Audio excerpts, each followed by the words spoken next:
Hello students, today I am going to teach the second unit P block elements. So in the 11th standard you studied about the S block elements, their important compounds and their uses. So that is both 1s block as well as 2s block elements. In plus 2 we are going to see about the P block, D block and F block in the following coming lessons. So now I'm going to explain about P block elements. So in P block elements, which occupies the periodic classification table in the right corner of the table. So next we are going to see about the introduction part of this chapter. So in this picture, which clearly says about only the P block elements, that is group number starting from 13 to 18. Group number 13, 14, 15, 16, 17 and 18. So starting from group 13 to 18, collectively they are called as P block elements. So group 13, the starting element is boron. So it is called as boron family, then carbon family. Group 15 is nitrogen family. Group 16 is called oxygen or chalcogen family. Group 17 is called halogen family. And group 18 is called inert gas family. That is inert gas or noble gases. The family. Elements in there in which the last electron, if it enters in the p orbital, they constitute the P block elements. For example, boron. Atomic number is 5. Configuration 1s2, 2s2. And last electron enters into the 2p orbital. So if you take any elements in this group, in this P block elements, so the last electron which enters into the p orbital, so they are called as P block elements, and they are placed in the 13th to 18th groups of the modern periodic table. And the first members of the group are boron, carbon, nitrogen, oxygen, fluorine and helium respectively. In these elements, they have quite varied properties. In block contains non-metals, metals as well as metalloids. So all the three kinds of elements are present: non-metal, metal as well as metalloids. The non-metallic elements of this group have more varied properties than the metals. We know already. So both the properties of metals and non-metals are entirely different. So in this block elements, it plays an important role in our day-to-day life, most of the elements. For example, oxygen, nitrogen, aluminium, then phosphorus, sulfur, etc. Let us see the importance of this group elements, main three. First one is, that is which I underlined, that is molecular oxygen. We cannot imagine the survival of living system without a molecular oxygen. Life cannot exist. So that oxygen is present in the P block elements. The most abundant metal, aluminium, is also have the plenty of applications, that is ranging from household utensils to the parts of the aircraft. That means aluminium, we know it is the lightest metal and it is a non-corrosive substance. So it is used in plenty of applications in household items, that is vessels, utensils, and also in the aircraft industry. So aluminium also present in this group.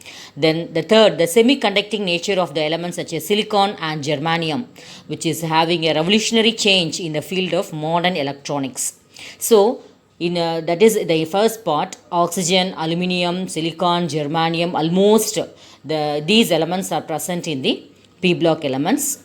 And the first three groups, that is group number 13 to 15, boron family, carbon family and nitrogen family only, we are going to discuss in this chapter, and remaining will come under P block element 2, that is the third unit. So now we are going to see about the electronic configurations and the oxidation state. The electronic configuration. So the P blocks elements have the general electronic configuration is NS2, NP126. So NS2, that is S orbital, is completely filled with the 2 electron, and the P orbital is NP126. So the elements of each group have similar outer shell electronic configuration, and they differ only in the principal quantum number, that is n value only vary. Next, why group 18 elements are called inert gases? The elements of group 18, they have completely filled p orbital. That is, for noble gases, the electronic configuration is ns2 np6. So both the s and p orbitals, they are completely filled. So they are more stable one and have least reactivity. They do not react with any other elements. That's why it is inert in nature. So inert gases, noble gases or rare gases, they have completely filled p orbitals. They are more stable and they have least reactivity. Next comes to oxidation state. The elements of this block show variable oxidation state because both metals, non-metals as well as metalloids are present. So they exhibit both higher oxidation state, that is variable oxidation state, as well as highest oxidation state. Unlike S block elements, they show only positive oxidation state. Some of the P block elements also shows negative oxidation state. We know S block all are metals, so they show only positive oxidation state, but P block elements, they have both metal, non-metals, so positive as well as negative oxidation state also present. Then halogens have a strong tendency to gain an electron, so they have a negative -1 oxidation state as more common in halogens. The other elements, that is belonging to nitrogen family as well as chalcogen, that is oxygen family, also shows negative oxidation state. So both as oxidation state is positive as well as negative due to the presence of metals and non-metals present. So in P block, the elements which is present in the lower part, they are all metals. So lower part means that is thallium, lead, bismuth, they are all metals. While the elements in the upper part, that is boron, except that is carbon, nitrogen, oxygen, they are all non-metals. The elements of group 13 have metallic character except the first element boron, which is a metalloid. See, if you are seeing the 13th group, boron, aluminium, gallium, indium, thallium, except boron, remaining aluminium, gallium, indium, thallium, which is expressed in the dark blue. That is aluminium, gallium, indium, thallium, lead, bismuth and polonium. That is L-shaped structure. So it is which is given in a dark blue. They are all metals. And boron, which is a metalloid, having the properties intermediate between the metal and non-metals. Then the green color, boron, silicon, germanium, arsenic, antimony and tellurium. Once again I repeat, boron, silicon, Ge for germanium, As arsenic, Sb antimony, Te tellurium, which is given as green color. Green box, they are all metalloids. Then remaining violet color, which shows that about the non-metals. And the bottom, they are all radioactive elements. Next, the atomic radius of boron is very small and have high relatively nuclear charge, and these properties are responsible for its non-metallic character. Then in group 14 elements, carbon is a non-metal, while silicon, germanium are metalloids. In group 15, nitrogen and phosphorus are non-metals. Arsenic, antimony are metalloids. In group 16, sulfur, oxygen and selenium are non-metals. Tellurium is a metalloid. So in all the elements of group 17 and 18, they are all fully non-metals.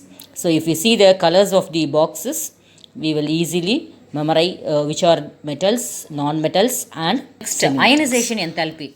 We know what do you mean by ionization energy?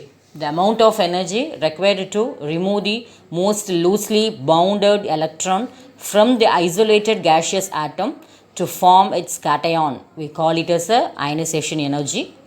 And second ionization energy means it is somewhat higher when we compare to the first ionization energy. Then third ionization energy is greater than second than first. So this is ionization energy. Here in P block elements, as we move down a group, that is from top to bottom, from boron to thallium, carbon to lead, there is a steady decrease in ionization enthalpy of elements, because when we compare boron, carbon, nitrogen, the outer electron and they are very smaller in size and having a tight force of attraction between the nucleus and the outer electron. Also their atomic radius is very small. But when we moving down a group, their atomic radius is increases. So starting from top to bottom, ionization enthalpy is decreases. But in P block elements, there are some minor deviations are there.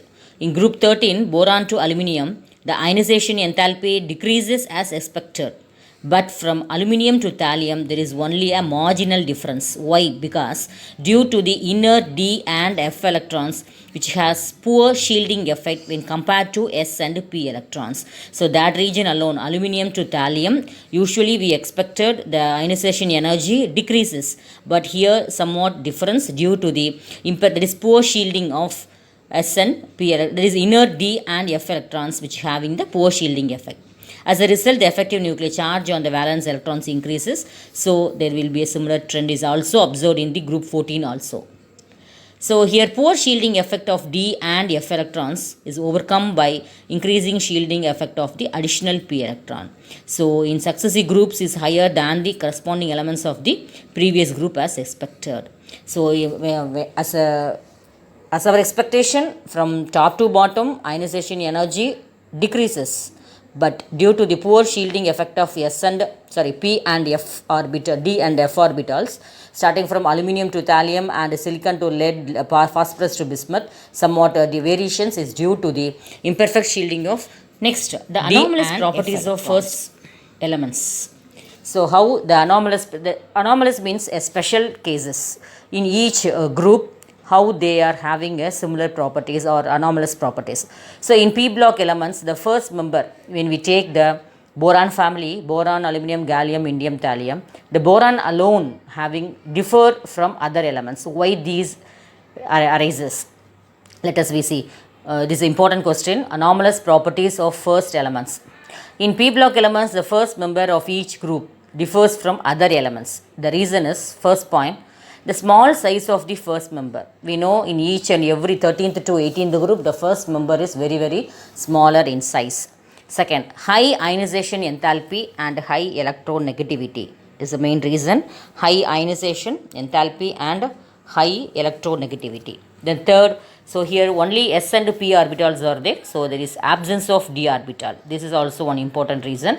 So absence of d orbitals in their valence shell. So these are the 3 points which is having the that means the first element in each group is differ from other elements in that same group. This is anomalous properties of the first element.